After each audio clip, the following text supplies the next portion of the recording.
আউযুবিল্লাহি মিনাশ শাইতানির রাজিম বিসমিল্লাহির রহমানির রহিম আসসালামু আলাইকুম ওয়া রাহমাতুল্লাহি ওয়া বারাকাতুহু। এরকম মা বোনদের জন্য নারীদের জন্য এখানে 11টা আমল উল্লেখ করা হলো।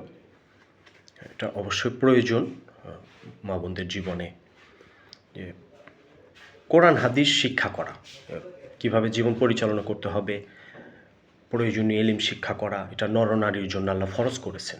আমরা নিয়মিত হাদিস কোরআন শিখব। নাম্বার 2 এরকম নামাজ পড়া। অনেক মা বোন আছে এরকম দেরিতে নামাজ পড়ে, জোহর রক্ত শেষ হয়ে গেছে, আসর রক্ত পড়লো, এরকম মনে হইতেছে যে তাদের পোশাক আশাক পরিচ্ছন্ন না। তো পড়া যাবে যদি পোশাক আশাক পরিচ্ছন্ন থাকে, নামাজ যাতে ওয়াক্ত মতো পড়ে ফেলবেন, যাতে ওয়াক্ত চলে না যায়।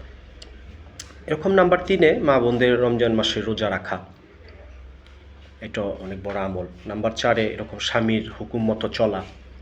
আমরা এরকম হয় যে করলার জুস খেতে পছন্দ করি কিন্তু স্বামীর কথা মতো চলবো না, এটা রিস্ক আছে। আল্লাহ রাসূল বলছে যে স্বামী তার স্ত্রীর উপর অসন্তুষ্ট হইতে পারে, সে জাহান্নামী হবে। এবং আমার রাসূল যখন মেরাজে আরশে আজিমে গেলেন আল্লাহর সাথে দেখা করতে, এরকম জান্নাত জাহান্নাম আল্লাহ তাকে দেখালো এবং জিবরাইল ফেরেশতা তার সাথে ছিলেন। তা একটা পর্যায়ে দেখতেছে আমার রাসূল দোজকে উকি মেরে যে ভাই জিবরাইল বেশিরভাগ নারী কেন? তো দুইটা কারণ, বেপরদা চলার কারণে এবং স্বামীর হককে তারা আদায় করেনি। স্বামীর হককে আদায় করতে হবে নাম্বার 4 5 ইজ্জতের হেফাজত করতে হবে। আজকে আমরা তো কেউ এরকম সৎ না, কেউ বুকে হাত দিয়ে বলতে পারবো না যে প্রত্যেকে আমরা সৎ আছি। তো ইজ্জতের হেফাজত করতে হবে, মা বোনদের সচেতন হতে হবে। এবং 6 ছেলে মেয়েদের দিনই শিক্ষা দিতে হবে। আমরা কিন্তু আজকে অনেক বাবা মা আছি আল্লাহর সাথে ছেলে মেয়েদেরকে পরিচয় করাই না। এটা একটা নেকি, আখেরাতের এটা একটা আমল। যখন কেউ মারা যায় তার আর নেকি করার কোনো স্বার্থ থাকে না। যদি আমরা সন্তানদেরকে এরকম দিনই শিক্ষা দিয়ে যাই, তারা যে আমল করবে, এটা আমি কবরে বেনিফিট পাবো, হাসরের মাঠে আমার নেকির পাল্লায় উঠবে।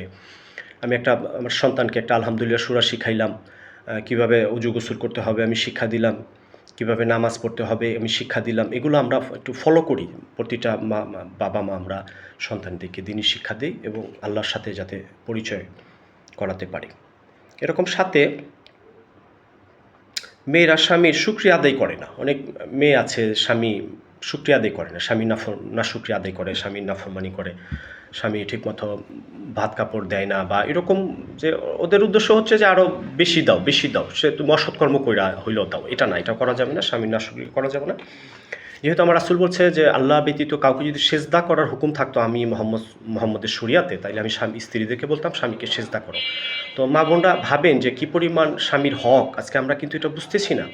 এই যে আমার রাসূল জাহান্নামে উকি মেরে দেখলো বেশিরভাগ নারী, উল্লেখযোগ্য কারণ হচ্ছে স্বামীর নাশুকরিয়া করা। আপনি যত ইবাদত করেন, যদি স্বামীও আপনার উপর অসন্তুষ্ট থাকে, স্বামী আপনার উপরে বেজার থাকে, এই অবস্থা আপনি মৃত্যুবরণ করেন, তাহলে তো আপনি ধরা খাই যাবেন।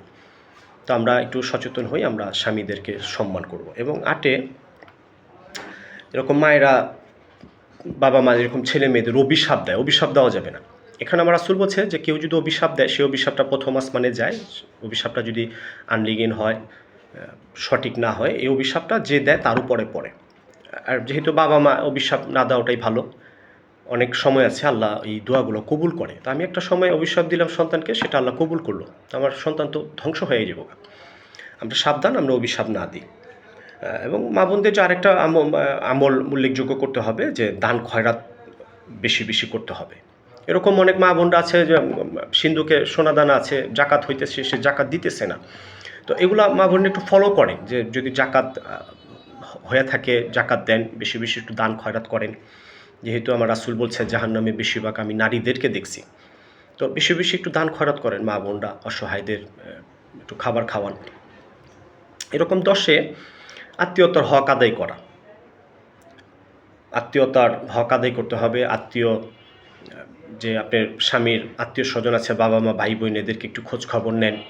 অনেক মেয়েরা আছে এটা করে না, স্বামীর আত্মীয় স্বজনকে তো মূল্যায়ন করে না, এটা করতে হবে। এবং স্বামীরও যার স্ত্রীর আত্মীয় স্বজন যারা আছে এদেরকে করবেন এবং হক আদায় করবেন। 11 নম্বরে নাটক দেখা বা এরকম আমরা অপ্রয়োজনীয়, মা বোন তো এরকম হইতেছে, টিভি দেখতেছে, নাটক দেখতেছে, বিভিন্ন বাজে সময় নষ্ট করতেছে, এটা করা যাবে না, এখনই সংশোধন হন। এরকম হাসরের মাঠে যে এরকম যে প্রশ্ন আছে, সময় যৌবন কোন পথে কাটাইছো, তো তখন আমি ধরা খাই যাবো। আমি এখনই সচেতন হই বা অতিরিক্ত টিভি নাটক দেখা বা ইসলামী যেগুলো বৈধতা নাই এগুলো আমি কম করি, আমি একটু জিগিরে মনোনিবেশ করি।